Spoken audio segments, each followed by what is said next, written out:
Genzi, welcome to Soros. Ini apapun yang terjadi kita go on. Iya. Bilang terima kasih terlebih dahulu udah meluangkan waktu.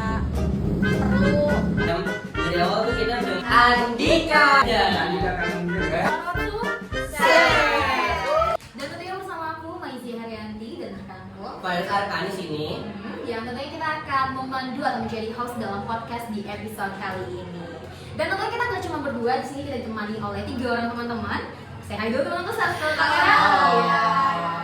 Ada Zita, lalu ada Anis, dan ada Andika. Luar biasa. So, Sobat Gen Z, Sorot adalah podcast yang didedikasikan oleh mahasiswa Ilmu Politik UPN Veteran Jakarta angkatan 2024. Dan tentunya podcast ini kita dedikasikan untuk membahas terkait dengan fenomena-fenomena politik yang ada di Indonesia yang kita kemas dengan cara yang sederhana, mudah dipahami, dan tentunya Gen Z banget ya. Dan kan di episode kali ini kita juga akan membahas terkait dengan topik yang masih bisa dibilang cukup hangat dan pastinya ini penting untuk dibahas karena terkait dengan preferensi Gen Z dalam pemilu. Jadi belakangan ini kan kita sering banget nih dapat omongan gitu guys bahwa Gen Z tuh sebenarnya cara milihnya masih simbolik gitu, kemakan oleh apa yang mereka lihat gitu di media sosial, bahkan secara langsung gitu kan, mungkin dari gaya kampanye dan sebagainya. Tapi ada juga sebenarnya Gen Z yang udah ngelihat gitu dari visi misi, dari program kerjanya, dan mungkin arah kebijakan ke depannya gitu oleh politisi tersebut. Betul banget karena kita kan bisa mempelajari teman-teman biar itu nggak salah teman-teman. Karena kalau kita lihat ini simbol ini kan memiliki arti kalau itu hanya permukaannya saja teman-teman. Jadi seperti mungkin paslon-paslon sebelumnya itu membawakan kampanye yang lucu lah ataupun gaya-gaya kreatif lainnya dari paslon sebelumnya gitu. Nah, kita akan membedakan kalau simbolik dan substantif itu seperti apa sebenarnya.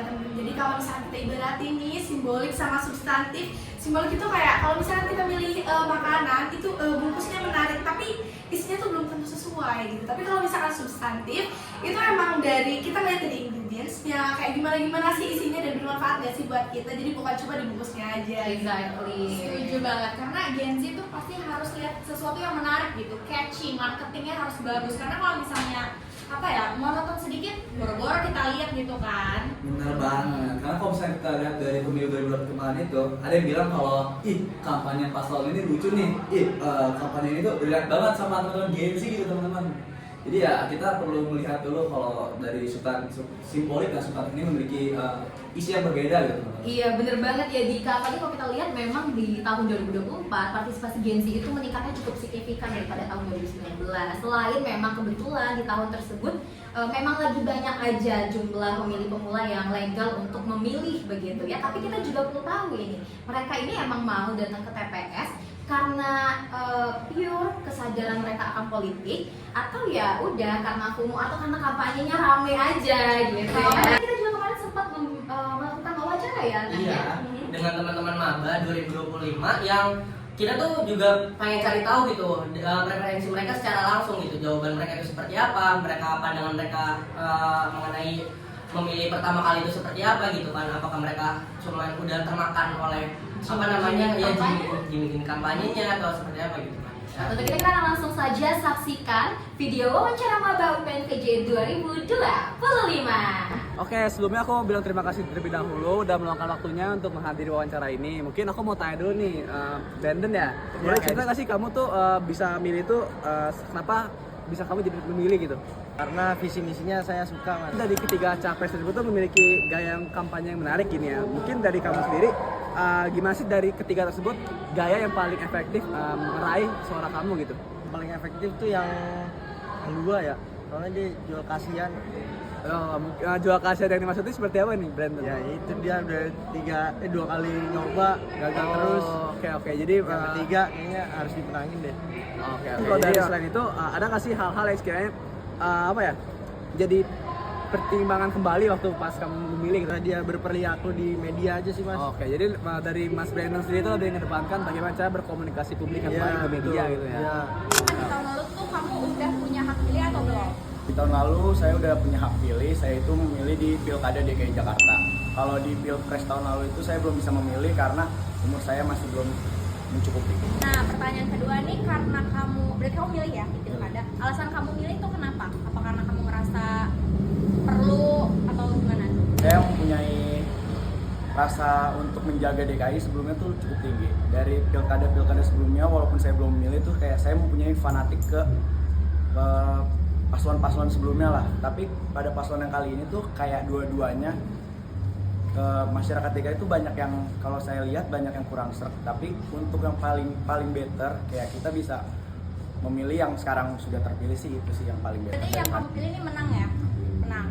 Nah, selama udah berapa bulan berjalan ini, kebijakan atau program kerja yang mereka bikin ini udah sesuai belum sih sama ekspektasi kamu gitu? Nah, mungkin kalau kebijakan yang benar-benar berpihak kepada rakyat yang kayak mendengar suara rakyat itu mungkin belum ya. Tapi kalau infrastruktur, mungkin ada kebijakan-kebijakan Transjakarta gratis pas lagi Jakarta ulang tahun itu tetap dijalanin. Jadi yang keuntungan kecil bagi masyarakat tuh tetap ada. Tapi kalau yang suara bener-bener kayak banjir di sini atau nggak rumah susun ini tidak layak, itu kayak belum lah terdengar. Kira-kira ada nggak sih yang mau kamu revisi dengan cara memilih kamu di tahun depan? Karena kan tahun 2029 itu kamu bakal milih pilpres, berarti apa sih yang bakal kamu revisi gitu dengan cara memilih kamu? Mungkin yang pertama itu yang gue akan revisi dari diri gue tuh, gue harus tahu visi misi dari paslon yang akan gue pilih. Jadi gue nggak asal pilih kayak sebelumnya, mungkin kayak pilkada yang sebelumnya gue ikutin, gue asal pilih yang ya udahlah dia aja. Nah, ini gue akan memilih benar-benar secara serius. Gue akan memikirkan, apalagi gue sebagai anak politik, gue harus kritis memilih presiden dan pemimpin yang akan gue lanjutin. Sejauh ini sih gitu aja. Oke, makasih banyak ya Mahir. Itu jawaban dari Mahir. Sampai kita ketemu di wawancara sorot berikutnya. Dadah. Oke, luar biasa ya kan, ternyata cukup variatif dan juga kompleks nih pandangan-pandangan dari para mahasiswa baru PNPJ Ilpol 2025. Dan tentunya Sobat Gen Z, untuk dapat menilik lebih dalam dan menganalisa lebih tajam lagi terkait dengan preferensi Gen Z ini, kita sudah menghadirkan tamu undangan yang sangat tepat dan juga kredibel untuk ngomongin soal perkara ini ya, preferensi Gen Z di dalam pemilu 2024. Baik, langsung saja kita undang Mas Adam. Baik, selamat sore Mas Adam. Sore. Terima kasih banyak sekali sudah menyempatkan atau meluangkan waktu untuk hadir di podcast kita pada sore hari ini. Aduh, sore ya, tapi semangatnya masih pagi dong Mas Adam. Pagi terus. Pagi betul, Iya. luar biasa. Gimana kabarnya Mas Adam, sehat? Alhamdulillah baik. Saya diundang sama. Alhamdulillah. Kalau kabar temperatur politik di Indonesia gimana nih Mas? Aduh, apakah hot, cool gitu ya kan ya? Ya kelihatannya sih ya biasa-biasa saja lah, nggak begitu apa saja, tensinya nggak begitu tinggi. Aman. Tapi memang kebetulan juga tidak begitu memperhatikan di sekarang lagi tidak begitu memperhatikan karena kita ada konsentrasi lain. Oh iya, baik. Iya. Jadi Sobat Gen Z, Mas Adam ini merupakan seorang direktur indikator politik Indonesia yang mana beliau sudah mendedikasikan diri sebagai research design dan juga data analis ya Mas Adam ya. Ya. Dan beliau ini bekerja pada tahun 2005 itu memulai karirnya di Lembaga Survei Indonesia. Betul. Dan juga pada tahun 2014 barulah beliau bergabung dengan indikator politik Yeah. Indonesia. Luar biasa sekali. Kita melihat latar belakang dari Mas Adam tadi, maka dari itu kita tuh pengen lebih dalam kan melihat perspektif Mas Adam gitu tentang preferensi politik Gen Z dalam pemilu 2024 ini. Apakah masih bersifat simbolik yang melihat atas dasar permukaannya aja atau udah isinya gitu yang udah substantif? Ya memang ada sebagian seperti itu, ada juga sebagian yang lebih substantif melihatnya tentu saja. Karena kalau saya kasih bocoran yang semalam tuh saya kirim, itu tampaknya orang akan cenderung lebih partisipatif dalam proses politik, lantaran kritik-kritik di medsos dan segala macamnya, menyatakan ekspresinya, pendapatnya, pun itu juga termasuk partisipasi politik. Memang lebih banyak itu yang tidak tertarik sama politik. Ternyata yang paling muda inilah yang paling aktif, yang paling punya ketertarikan masalah politik. Tapi baru beberapa hari ini saya lihat bahwa memang ternyata emang anak-anak muda lah yang paling yang paling intens sama politik, yang paling interest sama urusan politik dan pemerintahan. itu ternyata emang Anak-anak anak-anak muda, terutama anak Gen Z ini, anak Gen Z. Dari situ saya melihat bahwa ada sebagian yang mungkin simbolik atau apalah istilahnya gitu, tapi yang secara substantif juga ternyata banyak. Ini didukung dengan keterbukaan informasi serta juga media sosial yang semakin Tentu berkembang saja, ya. tentu Sobat saja. Gen Z, tentunya pada sesi podcast kita hari ini kita akan terbagi dalam 3 sesi. Yang ini yang pertama ada pemilu dan juga partisipasi Gen Z. Yang kedua ada kampanye dan komunikasi politik, dan yang ketiga ada citra dan juga substansi dalam politik. Yang mana masing-masing sesi ini Mas Adam nantinya akan ditemani oleh pemantik yang berbeda. Untuk itu langsung saja kita undang Arnis. Selamat datang Arnis. Selamat sore Selamat juga sore. ya. Iya. Boleh perkenalkan diri dulu sama Mas Adam? Oke, sebelumnya perkenalkan nama aku Arnis Desgita Eka Putri, pakai R ya, Arnis. Soalnya kalau R-nya hilang jadi Waduh, bahaya banget ini. Waduh. Iya, betul. Di sesi pemilu dan juga partisipasi Gen Z, kita akan ditemani oleh Arnis yang akan bertanya-tanya lebih kritis lagi nih kepada Mas Adam, begitu ya Arnis? Mungkin aku tadi sedikit mereview aja ya, karena kan kalau kita lihat dari data pemilu nih, dari data pemilu 2024 kemarin berdasarkan hasil Expo juga nih, Gen Z itu berkontribusi sekitar 23,4% ya dari total pemilih nasional. Dan kalau ditambah sama Gen milenial gitu, totalnya nyentuh lebih dari 58%. Hampir 60. Iya, betul. Kalau misalkan kita flashback lagi, antusiasme Gen Z di TPS itu kan kelihatan banget ya, rame, aktif, bahkan banyak orang yang mendokumentasikan nih kayak di TikTok gitu, yang nyoblos di media sosial kayak aduh aku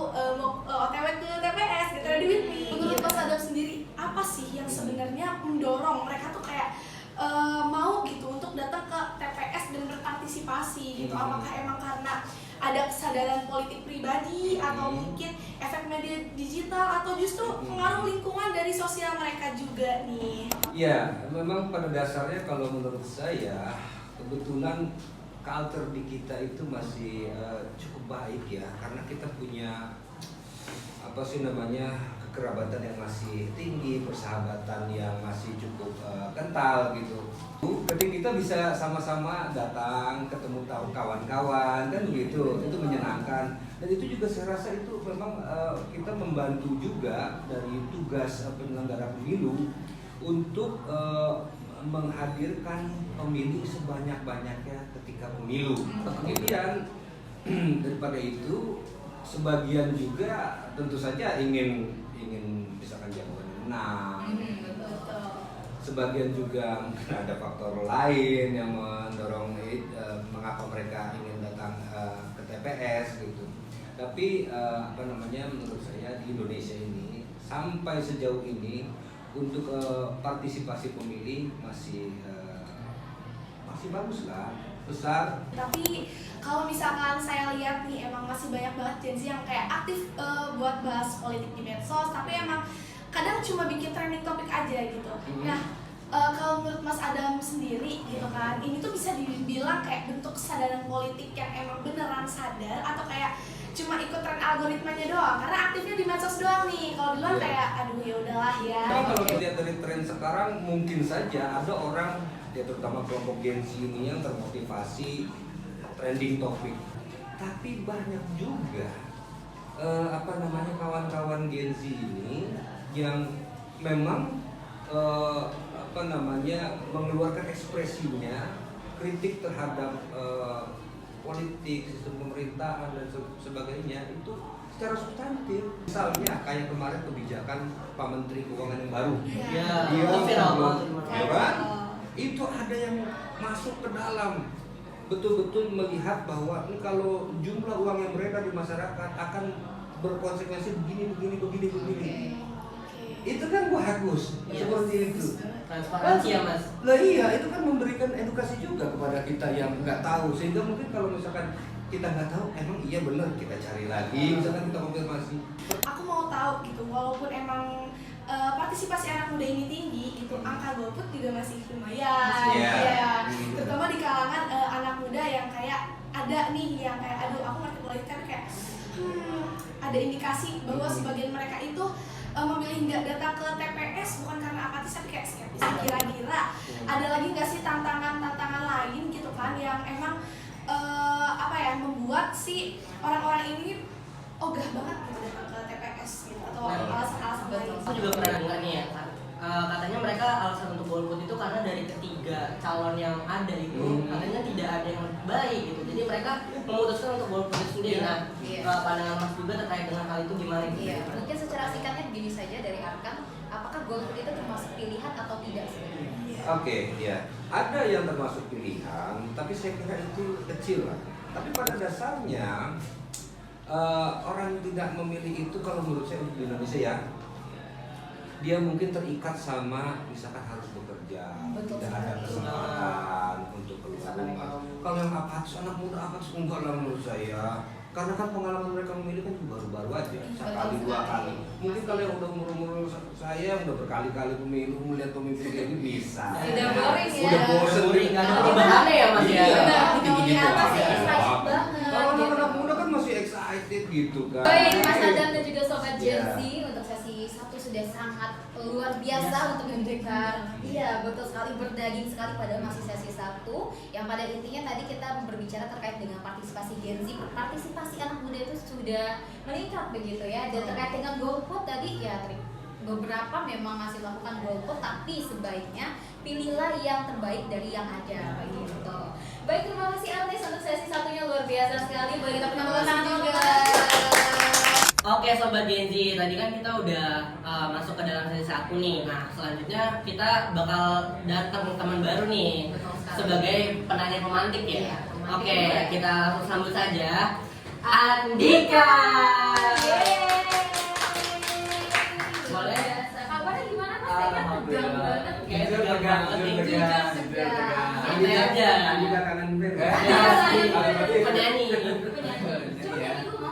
Nanti kalau beres. Nanti ya. Oke, aku izin untuk memperkenalkan diri. Nama aku Muhammad Andika Aribrana. Aku dari jurusan Politik angkatan 2024. Jadi kan tadi kan kita udah ini ya Pak, udah membahas tentang berbagai macam dari pemantik sebelumnya dari Anis ya, mengenai soal pemilihan oleh dari teman-teman generasi Z ini ya Mas. Jadi ini aku ingin membahas tentang lebih lanjut soal kampanyenya sih Pak. Jadi kampanyenya mungkin kalau di zaman dulu kan kita masih kayak bendera-bendera partai atau bendera-bendera para paslon gitu. Konvensional, Iya. ya. Mungkin di sini aku mau nge-highlight tentang beberapa data dari survei indikator politik Indonesia tahun 2024 ya Pak. Mungkin dari sini tuh dijelaskan bahwa 58,7% pemilih yang berusia 17 tahun sampai 26 tahun itu mendapatkan informasi politik yang melalui media sosial, terutama dari TikTok, YouTube, Instagram, dan X Twitter ya Pak. Jadi saya ingin bertanya Pak, mungkin dari era digital sekarang dengan dinamika digital yang semakin hari semakin naik, mungkin dari AI yang sekarang pun makin berkembang dan masif sekali gitu, dari media sosial hampir seluruh rakyat pun sudah memiliki media sosial yang masif. Jadi sekiranya dengan era digital sekarang, strategi komunikasi politik seperti apa yang paling efektif untuk menjangkau generasi, terutama generasi Z ya Pak, yang mempunyai karakter yang cepat, visual dan kritis terhadap informasi. Karena kita bisa melihat kalau generasi Z ini cukup adaptif lah mengenai perkembangan zaman. Ya tentu saja namanya kampanye kan pengen menyasar apa yang menjadi targetnya kan. Kemudian sekarang 74, kalau nggak salah survei terakhir kita 74% orang udah menggunakan internet. Betul. So ngapain susah-susah kita kampanye internet aja. Efisiensi anggaran juga ya. Hemat biaya dan waktu gitu ya. Sehingga kemudian cara kampanye yang paling efektif sekarang ya melalui media sosial itu. Terakhir itu sekarang TikTok paling banyak.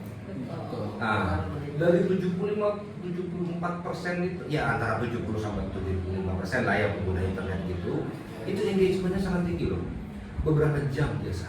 Jadi kalau kembali lagi pada pertanyaan itu, ya memang lewat situlah kemudian sosialisasi yang paling efektif dan efisien. Sekali tembak banyak orang kena, kan begitu. Mungkin kalau dari jawaban Bapak sendiri itu saya menanggapi kalau apa ya? Apakah gaya kampanye konvensional seperti pemasangan bendera, kampanye formal, atau kampanye yang di masyarakat sekitar, yang di perkampungan atau lain gitu. Jadi menurut Bapak sendiri, apakah sepertinya kampanye konvensional itu sudah tidak diperlukan, ataukah apakah masih relevan? Masih tetap diperlukan karena biar bagaimanapun simbol-simbol itu harus sampai kepada masyarakat, meskipun hanya wajahnya aja. Nih paslon ini, wajahnya ini, supaya pemilih kan tahu siapa yang akan dipilihnya saja gitu. Kemudian dengan spanduk itu kan nggak cukup untuk memberikan informasi yang lebih substantif, toh. Oleh karena itu harus dibuat konten lain, kan gitu. Apa sih namanya? Ada orang yang memang juga apa sih namanya bisa menangkap dari gaya-gaya komunikasi. Kan kita bisa tahu tuh tiga paslon kemarin itu gayanya seperti apa. Nah, masing-masing itu juga segmennya juga tertentu. Misalkan kayak Sosok ya, Anies seperti itu kan bukan anak-anak kayak kalian aja yang bisa nangkap. Betul. Iya kan?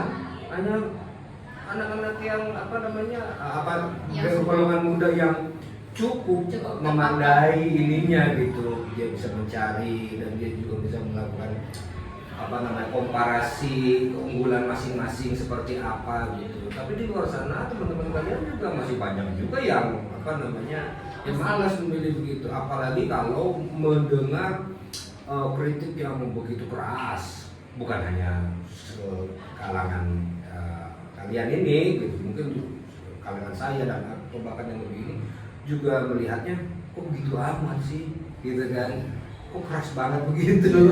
Itu kan mereka sama-sama calon pemimpin itu kok pada di pojok-pojok itu seperti itu, dikritisi sangat keras begitu, sehingga mungkin itu menjadi tidak efektif bagi kelompok yang seperti itu ya.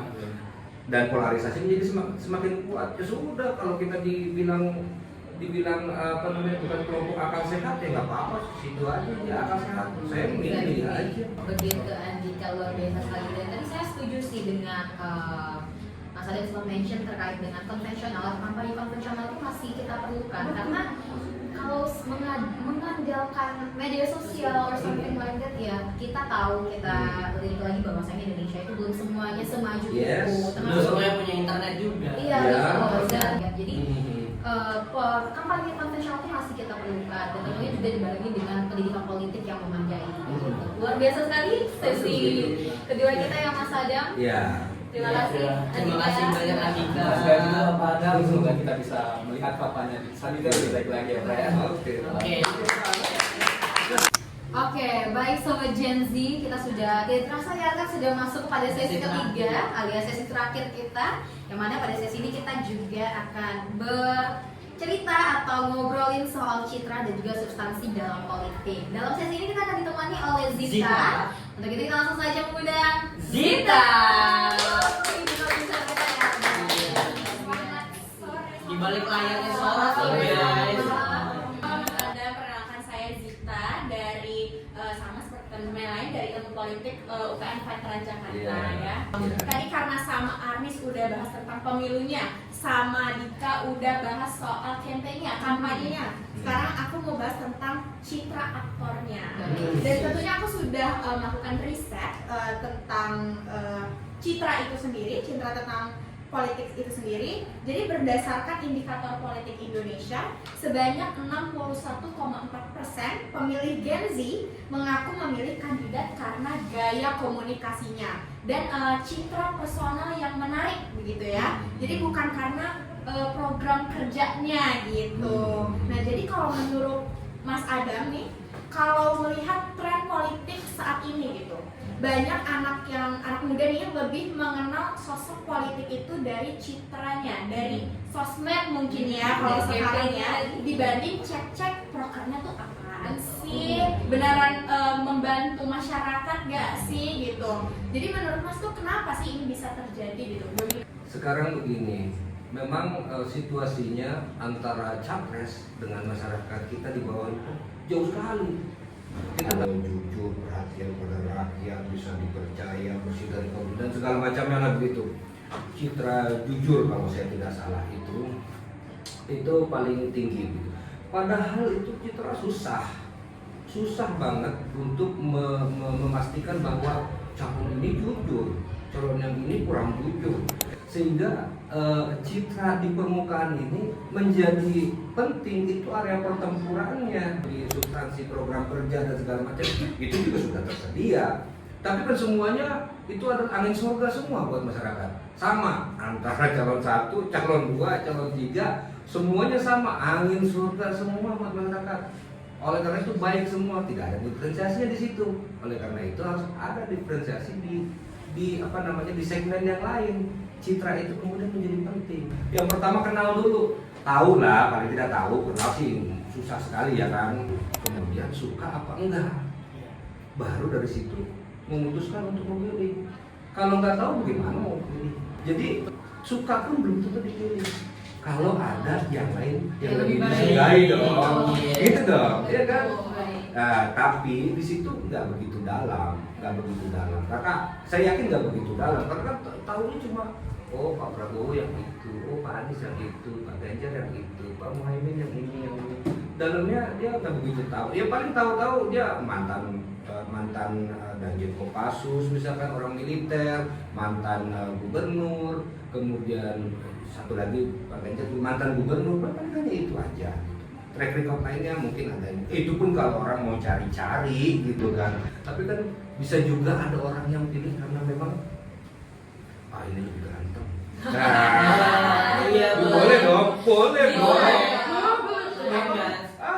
Mas Adam, berarti kalau misalnya dengan pernyataan yang demikian, kalau kita lihat dari kampanyenya 02 yang menghadirkan suasana kampanye yang lebih fun, Baru. relate dengan Gen Z, lebih segar gitu ya, dan lebih eye catching juga. Berarti itu bisa kita sebut dengan kampanye yang berhasil ya Mas Adam. Bagaimana dengan pendapat Mas Adam terkait itu? Menurut saya itu berhasil, tapi ada sekelompok yang lain di kalangan itu yang mungkin jauh lebih besar lagi yang tidak terakses sama kampanye-kampanye tersebut. Kemudian juga mungkin ada faktor lain, ada kan sosialisasi nggak hanya lewat darat, lewat darat pun iya. Nah lewat darat ini penting juga. Kenapa begitu? Karena kalau nggak ada orang yang menyampaikan ke sana, ayo kita pilihin dia begini. Lingkungan itu punya pengaruh kuat. Betul, saya setuju. Jawabannya bagus sekali ya, sesuai dengan ekspektasi kita sebagai Gen Z. Terima kasih banyak Ya. Mas Adam dengan pertanyaannya yang sangat singkat, padat, tapi jelas juga. Saya nggak bertanya tadi, kita yang bertanya. Pernyataan. Udah cukup. Cukup sekali, baik, luar biasa sekali ya terkait dengan citra aktor politik, dan pastinya memang ya kampanye itu sangat berpengaruh sekali. Terima kasih Sila, Terima terima kasih, kasih Kak. Luar biasa sekali.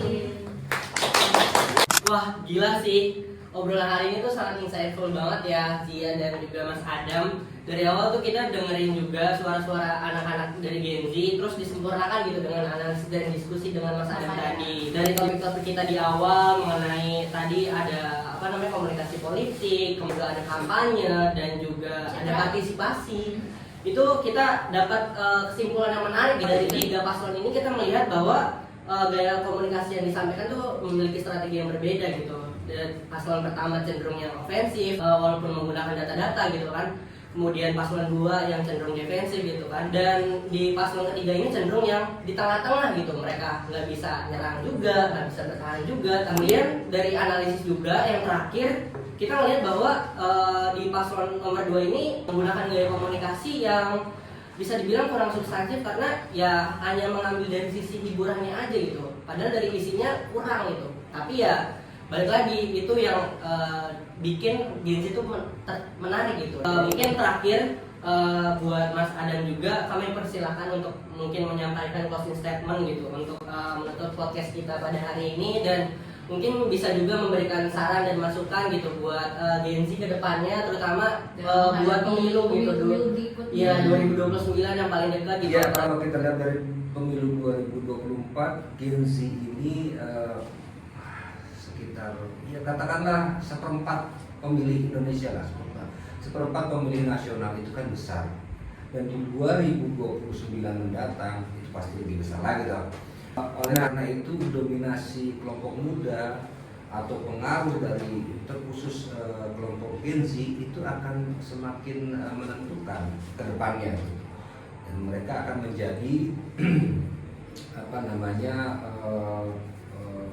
aktor-aktor pemilih, aktor-aktor penting untuk membuat pilihan-pilihan kemudian semakin berkualitas. Kan keuntungan demokrasi seperti itu tuh, kontrol terhadap calon-calon pemimpin, karena kan dipilih langsung, kontrol terhadap calon-calon pemimpin mana yang terbaik bagi pemilih. Kemudian setelah terpilih, kontrol terhadap kebijakan-kebijakan pemerintahnya gitu.